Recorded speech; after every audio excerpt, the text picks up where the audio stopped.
जलुका नित्य राहास्थली एक आध्यात्मिक यात्रा। नमस्कार। आज आम आसीचु एक अत्यंत पवित्र स्थान नित्य राहास स्थली को जहाँ ओडिशार जलुका ठारे अवस्थित। एही स्थलीटी पंचसखा साधना एवं विशेषकर संत अच्युतानंदଙ୍କ आध्यात्मिक परंपरा सहित गभीर भाव में जड़ित। राहासर अर्थ हेउची भगवान श्रीकृष्णଙ୍କର दैवीय रासलीला, ଯେଉଁଠାରେ गोपी और भगवान मध्य आनंद प्रेम और भक्तिर एक अनन्य लीला प्रकाशित हुए। नित्यर अर्थ हेउची सर्वदा बा सदा, तेणु एही स्थान को सदा रासलीलार पीठ बोली परिचित करा जाए। एही पवित्र परिसर भक्तमानंक पई आध्यात्मिक आकर्षणर एक प्रमुख केन्द्र।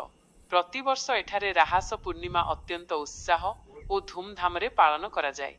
सेही दिन गाँर परिवेश एक पवित्र महोत्सव रे परिणत हुए, ଯେଉଁଠାରେ देशर विभिन्न प्रांतरू आसीथिबा भक्तमाने एकत्रित होई भगवानଙ୍କ लीलारे सामिल हुଅନ୍ତି।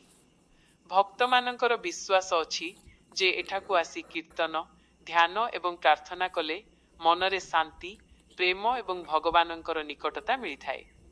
जलुकार एही नित्य राहास स्थली केवल एक पूजा स्थली नुहे, एहा हेउछि भक्ति, आस्था और आध्यात्मिक संस्कृतिर एक जीवंत प्रतीक।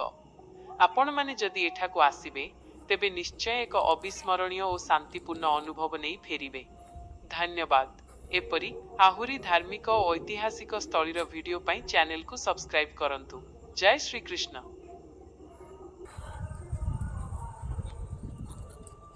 हेलो गाइस, हम आज मणिनाग गुंफा बुलिया।